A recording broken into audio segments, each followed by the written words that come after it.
Okay, so the basic idea of Wollstonecraft is middle-class men have certain rights. These rights should be made more widely available to all individuals. Okay, and this is an idea that Wollstonecraft has, that the kinds of opportunities middle-class people and especially middle-class men already enjoy, these aren't bad things. These aren't, let's call them, privileges that nobody should have. What Wollstonecraft wants to call them are opportunities that everybody should have. So there's not this idea here that middle-class men, and today we could add all sorts of things on it, like middle-class white man, middle-class cis white heterosexual man, and you can keep going with that list. There's not this idea that they have something that nobody deserves. The idea is rather they've got some good things that everybody deserves. Okay, so what Wollstonecraft is going to say is middle-class women, for example, should have all the same opportunities that middle-class men have. And lower-class women and upper-class women should have those same opportunities as well. Same with lower-class men, upper-class men. Okay, so the idea is the whole society is going to kind of equalize and become one big middle-class society. And Wollstonecraft's hopes are that progressive societies where all people have these kind of opportunities currently artificially limited to middle-class men, these progressive societies will achieve a kind of virtuous middle. So Wollstonecraft puts her hopes in middle-class women because she thinks middle-class women are already closest to middle-class men. For example, they're in many cases married to these middle-class men. For example, there are in many cases daughters and sisters, cousins, and so on of these middle-class men. Okay, so the idea is when you're too rich, that's not good. It's a kind of excess. And if you're too poor, that's also not good. That's a kind of deficit. And the idea is to kind of hit the virtuous middle. So the middle and the middle class, that's pretty much Wollstonecraft's ideal. What's the problem if you are, for example, a lower class woman in England of Wollstonecraft's time? Wollstonecraft would say, you don't have a lot of leisure time. You are too busy trying to secure the necessities of life. You're too busy trying to earn a living.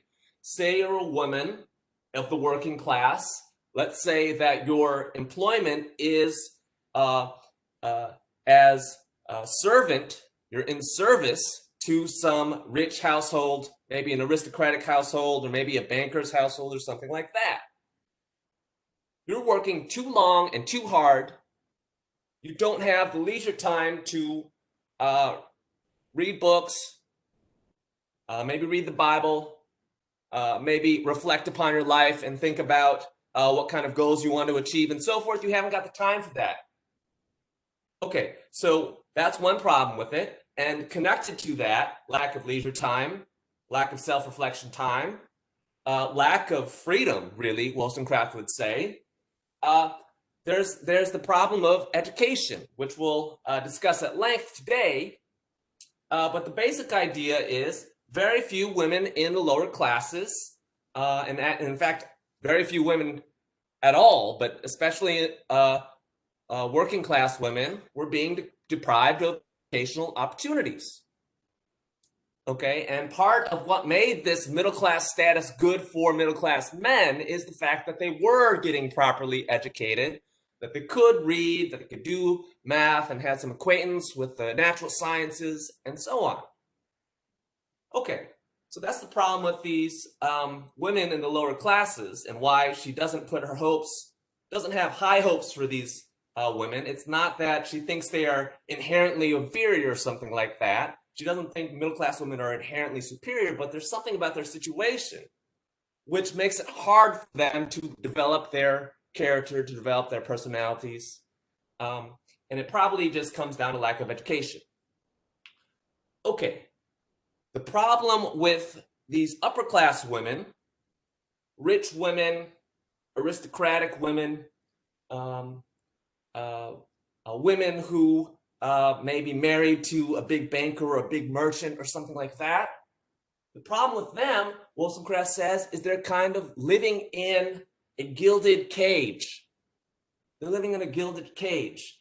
They, of course, are not having to hustle all day just to make a living. So in a lot of ways, Wollstonecraft would say, yeah, don't forget, these upper class women are not the same as these lower class women. But they do have a problem, which gets in the way, which serves as an obstacle to their own improvement and self-development, which is they're living in a lap of luxury. They're living in luxury and splendor. And instead of thinking about, well, how can I actually improve my soul, they're thinking too much about keeping up with the latest fashions, attending the latest parties or balls, trying to figure out how to make the most sensational impression at the ball and to impress this or that other aristocrat because, you know, that actually helps. That actually helps, you know, your family standing and your husband's career and all this kind of stuff. Okay, so court life, court society, upper crust society, all that. That's not exactly moral improvement, Wollstonecraft would say. In fact, that's a kind of degradation because it's all too much about how you look and your manners and your grace and all this stuff she was making fun of Louis XIV for, as you'll remember from last Friday. And yes, these upper class women have much more education than these lower class women. However, they're getting the wrong kinds of education, Wollstonecraft would say. Much of their education is just informal. Much of their education actually just has to do with manners and mores and how to make witty conversations at the dinner table and, you know, the right order for the forks and the knives and all that.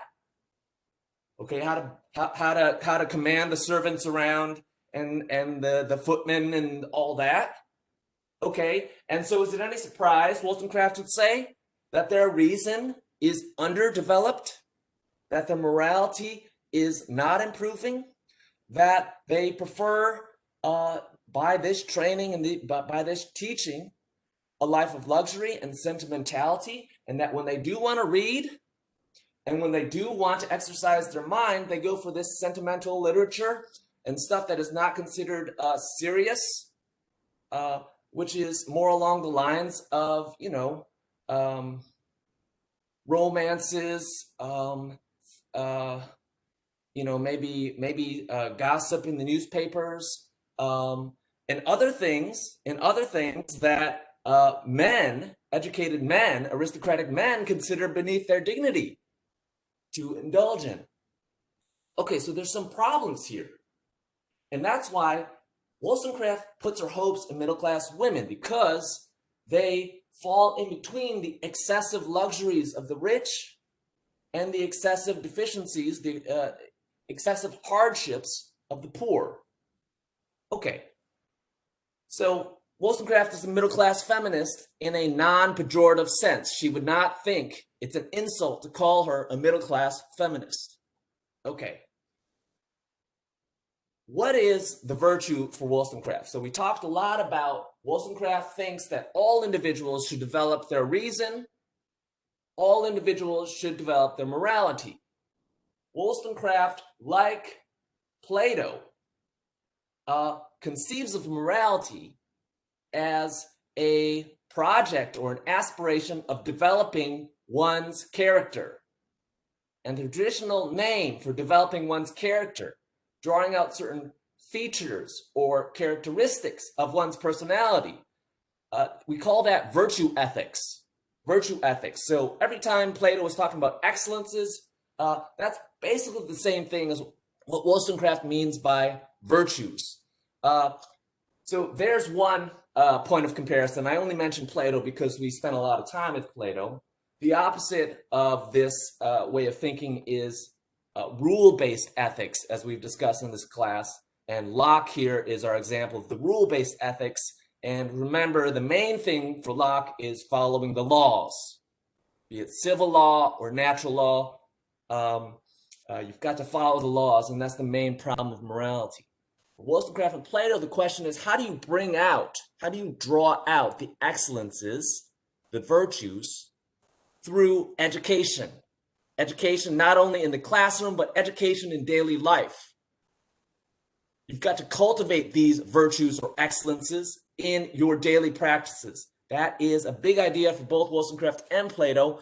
I just wanted to bring up Ben Franklin, because Ben Franklin is a contemporary of Wollstonecraft's, and he's got this list. It's a very famous list. You get in the autobiography of Ben Franklin, the 13 virtues. And what you're going to see here is, for example, you're going to see some ancient virtues, some virtues that you saw in Plato, for example. Plato, Socrates talked about these virtues, like justice and moderation. But you're also going to see some new virtues that are the result of, well, basically Christianity. Chastity, humility, temperance, that's also from Plato. Okay. But you're going to see some new ones like chastity and humility.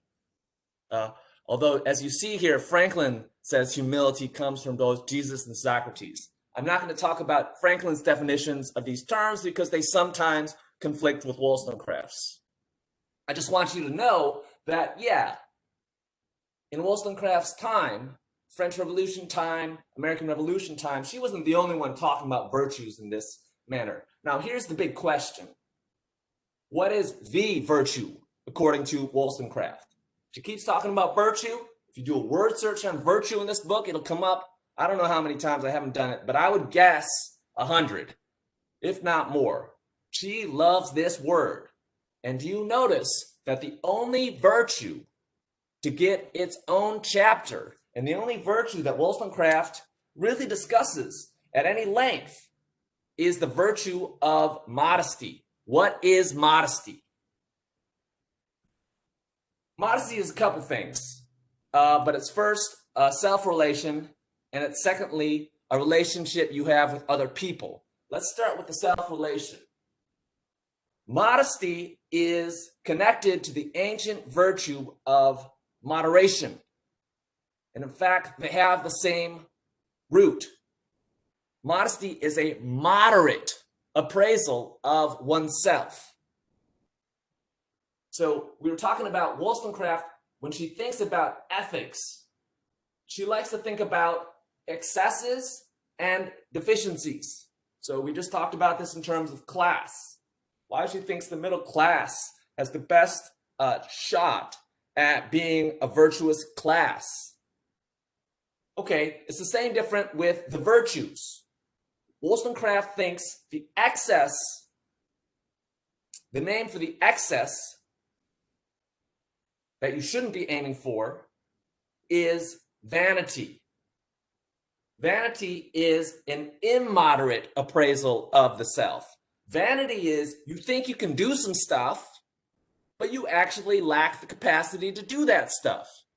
You think you sing so good that you could be on American Idol, and then you go on American Idol and all the judges laugh at you. You think you play basketball so well that you could be in the NBA, and you are just baffled. You were just baffled as to why nobody is trying to recruit you into professional basketball. Okay, so that's vanity. And I've got a clip here from Moana. We don't have time to play it, but it's The Rock's character. I forget the name. It's the God character, and he's singing that song, Thank You. Thank You. You're welcome. You're welcome. And the idea is that he's actually a bit vain, and that he needs to become more modest in his appraisal of self. At the end of the film, he and Moana collaborate, and he realizes, yes, actually he's a god, but he needs other people. Okay, so that's the process of the Rock's character becoming more modest. Okay, so that's the excess. What's the deficiency? The deficiency is just the opposite of the excess. So if vanity is thinking you can do something that you actually can't, humility is thinking you can't do something you actually can. So to take the singing example, you've got a beautiful voice. You've worked really hard on it. You've trained your vocal cords like some exquisite instrument. And then you think, oh, but I'm not good as those professional singers, when actually you are. So humility is not a good thing. It's a good thing for Ben Franklin, as we saw, but it's not a good thing for Wollstonecraft, because Wollstonecraft associates humility with a kind of self-abasement, a kind of, well, I'm not good enough, with a kind of self-doubt. So the idea of a modest person is, yeah, they have an accurate appraisal, a moderate and a modest appraisal of their own capacities. So something like Wollstonecraft. Wollstonecraft did not shy away from debating the, top philosopher types of her time. When a guy, a fellow philosopher named Edmund Burke, started really going in on the French Revolution, these are Edmund Burke's reflections on the Revolution in France. Wollstonecraft shot right back. She said, I'm going to write a vindication of the rights of man. That's the kind of companion piece to this book that we're reading here, Vindication of the Rights of Women, defending the French Revolution. She was not shy about it. She was not, oh, I can't do this. She was like, well, I've got something to say, and I've got the literary means to express myself, and I'm going to express myself. And that's why these books are classics. According to Wollstonecraft's own theory, it's because she actually had the right appraisal of her own capacities. Modesty is also a kind of relationship between people. Modest behavior is moderate behavior. You could put it like that. So if modesty as a self-relation is about how you view yourself and how you relate to yourself, modesty as an other relation is about how you act towards others, how you conduct yourself in social life. Once again, modesty is a matter of avoiding the excesses and deficiencies. Modesty is a matter of getting to that virtuous middle and avoiding the extremes. So here's a good example. Wollstonecraft would say, if you're staying over at a friend's house and you wake up the next morning, somebody who is excessively formal would put on a suit and a tie, say if they're a man, or maybe formal evening dress if they're a woman, or really, actually, it's not about the gendering. It's really more about just like the degree of formality. If they get all dressed up just to come down for the breakfast, you've gone a little bit too far, Wollstonecraft would say. You might as well, sit at the other end of the room and, like pretend you're at like one of those big tables and you're looking at somebody from across the room. That's too distant. This is not a formal affair. It's just breakfast with a good friend, a friend you've stayed at their house. Okay, so that's one way of overshooting the mark. How do you undershoot the mark? Wollstonecraft would say, you don't even put on any clothes. You just, whatever you were wearing in bed, maybe you're not wearing anything. You just walk on down the stairs. You're in your undergarments, your hair's all messed up, and you just sit, you haven't brushed your teeth. You just sit down and just whatever. You're just overly familiar. So that's undershooting the mark. How do you hit the mark? Wollstonecraft would say it's very simple. Just brush your teeth, put on the clothes you're going to put on, come downstairs, and have some breakfast like a normal person. Like a modest person, actually. That's what Wollstonecraft would say. Like a modest person. Because these forms of outward appearance, it's not about competing with others to see how expensive and how luxurious your clothes could be. That, Wollstonecraft thinks, is all show and all vanity and all ridiculousness. What Wollstonecraft would say, though, is coming down with, the right attire and so on is actually a matter of respecting your friend and of respecting yourself. And that there's a certain kind of reserve or a certain kind of propriety to how you conduct yourself, how you hold yourself, that shows how you value your friend and how you value yourself. And that is what Wollstonecraft would call a modest relation. Now, Wollstonecraft has got some stuff to talk about with regards to chastity. I'm going to skip this point, though. I'm going to skip this point because it's not as important as modesty. If you're talking about Wollstonecraft's ethics, really modesty is the core of it. But do notice that Wollstonecraft claims that mental chastity causes modesty. She doesn't claim that physical chastity causes modesty. So chastity is just a kind of plainness or a purity of mind. It means you're thinking about things like morality. What is called chastity, this idea that is misapplied to the body, is really about sexual chastity. And that's just a bunch of people gossiping about who you're having sexual relations with. And Wollstonecraft would say that's not chastity at all. That's just gossip. That's just reputation. So mental chastity causes modesty. In other words, it's a mind that is focused on the higher things, focused on God, focused on morality, focused on spiritual matters. That's how you get, that becomes a condition of a modest character, a personality with modesty as one of its defining features. 20 minutes, we can do this. Really, the last thing I want to talk about is Wollstonecraft's idea of education. And the main idea of education is that it is this kind of intermediary, this kind of in-between space. And what is it in between? Public life and private life. Here's another way of putting it. Education is, for Wollstonecraft, both public and private. So public here, and you always got to ask yourself, when people are saying public and private, what do they actually mean by it?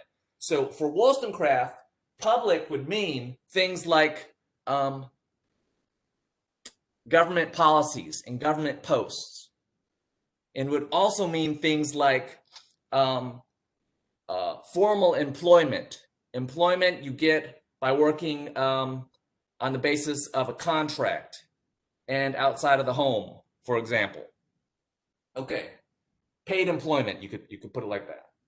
Okay, so that's the public side. What about the private side? The private side, Wollstonecraft would say, has to do with the household. And it has to do with these daily relations within the household.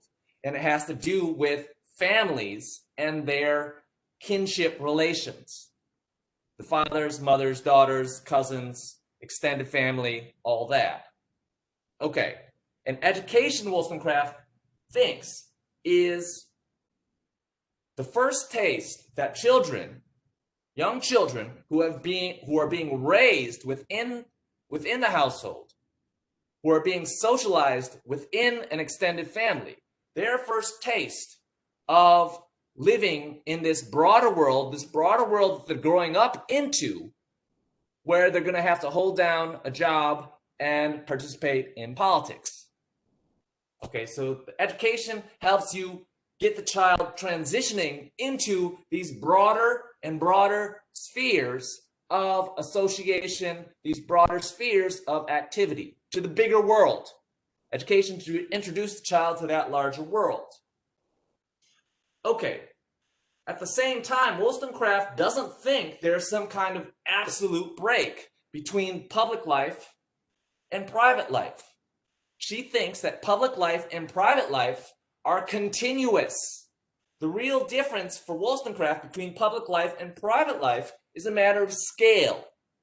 It's a matter of scale. It's not a difference in kind.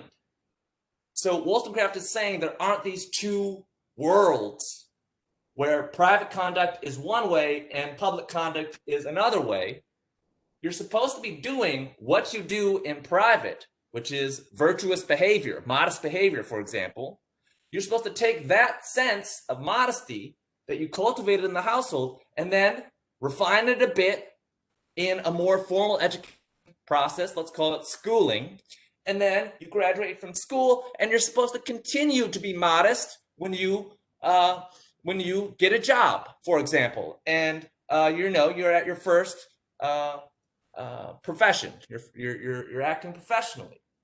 So what does this mean? This means Wollstonecraft thinks that your public virtues should be founded on private virtues. That you've got to start cultivating the virtues in the house, and only then will you have any chance of getting ethical behavior in the workplace. And this also means that the public virtues and the private virtues are absolutely the same. They're absolutely the same. It's not like you should be modest and moderate in the household, and then you get out into the workplace and you're immoderate and immodest. You're just bragging about yourself in ways that cannot be sustained, that don't actually have anything to do with your actual capacities. You're like your own best PR machine, but it's all BS. Okay, and you shouldn't throw the moderation that you got in your soul out the window and start, I don't know, pursuing profit to excess, wildly gambling with other people's money, wildly spending and doing risky business ventures and all that. That's not moderate. Okay, so the underlying assumption of what Wollstonecraft is saying about private and public being continuous, about public virtues stemming from the private virtues, the underlying assumption or underlying claim is that the family and the state are similar. Wollstonecraft says the family is really just like a miniature state, by which he means something like a society. A family is like a miniature society. And a society is like an enlarged, very large family. Okay, so it's kind of like what Plato was saying about the city and the soul, except you remember the units there are a little different. Plato said that the soul is like a microcosm of the society, whereas the city is a macrocosm of the soul. Here, Wollstonecraft is looking more at the family relations. So not just like an isolated individual, but let's say a daughter who's also somebody's mother, who's also somebody's cousin, who's also somebody's sister. Okay, so that family relation, Wollstonecraft would say, is an even better analogy for the society as a whole. Okay, and that's why you should have private virtues be the same as public virtues. You shouldn't have private vices turn into public virtues. And what Wollstonecraft is thinking about is arguments, these are arguments of her time. Bernard Mandeville made arguments along these lines. If you look at this book, Fable of the Bees. But the basic idea is that behavior that would have been considered vice in private life, like being selfish and self-interested, once you take it out into the broader world and the marketplace, for example, if you act selfishly and self-interestedly in the marketplace, that's actually good. That's actually the appropriate morality. So some people were arguing there are two codes of morality, one code for private life and one code for public life. But as we just saw with this Wollstonecraft example of modesty, Wollstonecraft thinks there should be one code of morality that carries over from private life into public life. Okay, so Wollstonecraft's idea is that private roles are continuous with public roles. Why? Because, as we just said, for Wollstonecraft, private life is continuous with public life. And to make this a little more concrete, and to bring this a little closer to early feminism of the kind Wollstonecraft supported, you remember that picture I showed you guys of the Women's March on Versailles? This happened during the French Revolution. It featured, this painting featured a number of French women who were carrying scythes and spears and cannons even. They were dragging that to the palace on Versailles saying, you need to do something, government. You need to do something, monarchy, about these out of control bread prices and the fact that our money is worth nothing due to inflation. Okay, it's the same idea. That's Wollstonecraft's idea. She wouldn't have been big on the cannons and the violence, but she would definitely appreciate this idea that it was as mothers that these women were making these demands. It was by saying things like, look, we're the mothers of the household, and it's our job to feed the kids, and Louis and Marie, and you monarchs are making our job, through your government mismanagement, you're making our job almost impossible to do. So you need to start doing your job so we can start doing our job as mothers. Okay, so you see the idea. You take this kin term, this family term, mother, and you bring it into the public sphere. You don't say, oh, well, now I'm just a citizen. And citizen is just, it's, you know, it's for everybody. It's got nothing to do with the fact that I'm a mother. No, that's not what the women who were marching on Versailles were saying. And this, you know, this was an early women's march, and you can hear it in the term women's march. The fact that these individuals happen to be women is actually relevant to their political activity. It's kind of motivating it.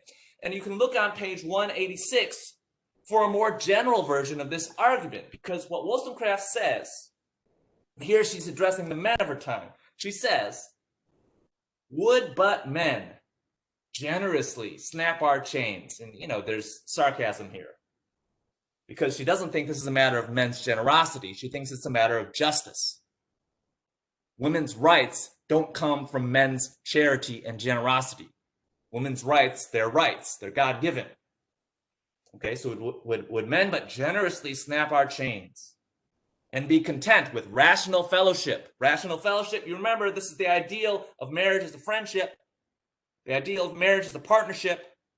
The ideal of respecting the reason and the morality in the other person, rather than simply looking at how sexually attractive they are and how much, you know, you want to go into the bed with them, you know, bedroom with them. So rational fellowship instead of slavish obedience. Slavish obedience, once again, that's the critique. That's the idea that women are being trained for obedience, for one thing, and secondly, that too many husbands treat their wives like the upper servant. Okay, if men could do all this stuff, men would find us to be more, and this is I think key, because she's using all sorts of private terms. She's invoking all sorts of private roles. Men would find us, that is women, the women in their lives, to be more observant daughters, more affectionate sisters, more faithful wives, and more reasonable mothers. In a word, better citizens.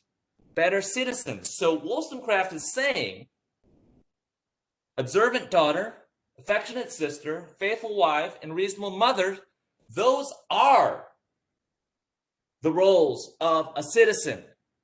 And it's a bit of a paradox. It goes against the common sense of her time. But what she's saying is, and it makes perfect sense if you take Wollstonecraft's perspective, that a family and a state are similar. It's just one smaller and one's bigger. That those family roles are actually citizen roles as well. And Wollstonecraft is going to take the argument even farther.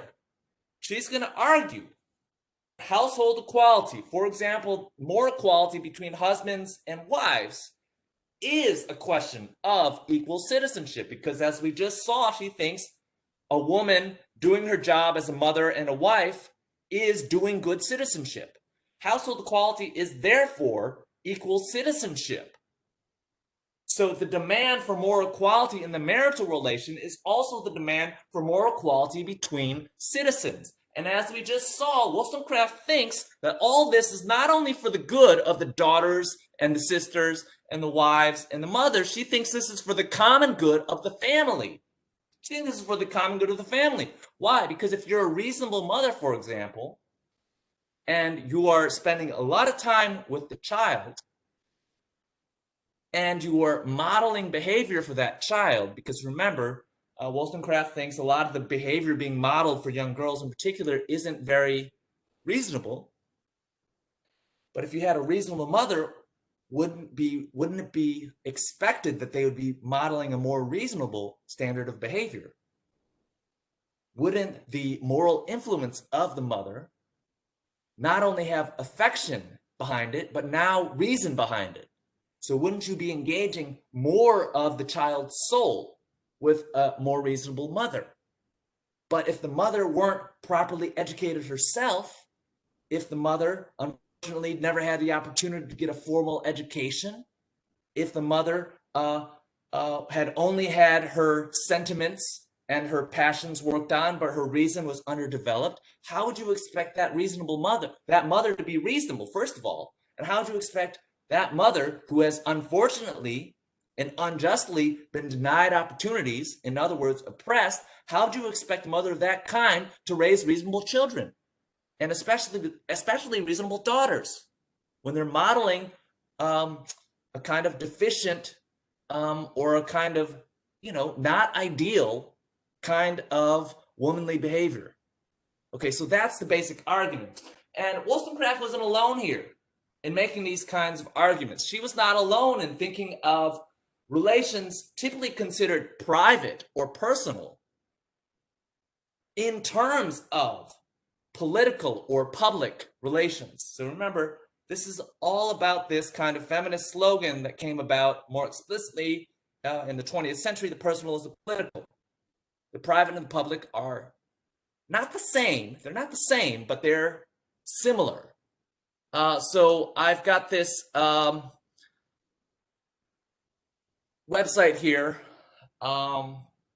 which reproduces the text of Olympe de Gouges. This is de Gouges, French revolutionary, feminist, writer, and she is very much in the spirit of Wollstonecraft. So this is the Declaration of the Rights of Woman. This declaration was made in 1791. This is a couple years after the Declaration of the Rights of Man. And remember, her whole criticism of the Declaration of the Rights of Man, it boils down to, why does this only apply to one half the human species? And so de Gouges is writing the Declaration of the Rights of Woman, 1791. Wollstonecraft comes out with Vindication of the Rights of Women, 1792. So these two women were very close in spirit. They were also very close in time. Okay, there was quite a bit of let's call it sympathy and quite a bit of shared ideas between these two women. Okay, so there's a little bit, you can look this up. It's got some biographical information here about de Gouges. Here's the big commonality, though, because you see the same idea that private roles, or rather so-called private roles, are also so-called public roles. That these household roles are also the roles of citizens. And what you see in this Declaration of the Rights of Women, first line here: mothers, daughters, sisters, female representatives of the nation. This is a really very interesting line. Female representatives of the nation. Why is she saying that? Because the French Revolution, if you looked at the representation politics of the French Revolution, most of that leadership, most of the French revolutionaries were men. Overwhelming majority, especially the ones out in the streets making these big speeches, the ones writing up these grand declarations and so forth, they were mostly men. Okay, so what de Gouges is saying is, actually, women can also represent the nation. Women can also represent the revolution. And you know what? It's actually relevant that they're mothers, daughters, and sisters when they're representing the nation. Okay, and then she's also still playing with this French revolutionary language. She says, mothers, daughters, sisters, female representatives of the nation ask to be constituted as a national assembly. Why can't women's rights and women's interests be articulated in public as a kind of national assembly, as a kind of debating society, as a kind of legislature even. And so one thing de Gouges is doing is she's pointing to the lacks of French revolutionary politics, the lack of explicit mention of women's rights in the Declaration of the Rights of Man. So she's very much in line with Wollstonecraft there too. She's also in line by saying mothers, daughters, sisters, and so forth, and saying that matters for the representational politics of the French Revolution. But here's another thing I'd like to point out, and this I think is really kind of interesting. Form for a social contract between man and women. Social contract. So we saw in Locke the idea that the social contract has to be at the basis of a civil society. And we also saw that Locke had this idea of conjugal society, in other words, household society, which was founded on a marriage contract. And we remember that Locke basically said the marriage contract had inequality built into it. What do we notice here with de Gouges? De Gouges is going to use the language of the social contract and its promise of equality between the signatories and extend it into the marriage contract itself. So she's trying to outdo Locke, you could say, with regards to egalitarianism. And what you see here is this social contract, which is supposed to be the public contract as opposed to marriage contract, the private contract. The social contract is actually a marriage contract, formed for a social contract between a man and a woman. We put the names here, move by our own will, unite for the length of our lives and for the duration of our mutual inclinations under the following conditions. Okay, so this is a permanent kind of thing, or as long as our mutual inclinations may last, under the following conditions. We intend and wish to make our wealth communal property. This is kind of radical, because the idea at the time was that the husband would be the property owner, that women could not own property, that in some cases and in some countries, women were actually considered the property of the husband. The doctrine there, if you're looking for it, is called coverture. Coverture, you can Google that. It means that a woman was covered by a man's legal personality, that her legal personality was kind of subsumed into or an adjunct to the husband's legal personality, including the husband's legal personality as a property owner. Okay, so we intend and wish to make our wealth common property. And then, I'm going to skip over this because we're running out of time. We likewise obligate ourselves in the case of separation to divide our fortune equally. And doesn't that make sense? If really the property was communal, wouldn't it go 50-50? Okay, so this is de Gouges' attempt to extend the rights of property owning, and we could use the Lockean term and say self-ownership, to men as well as women.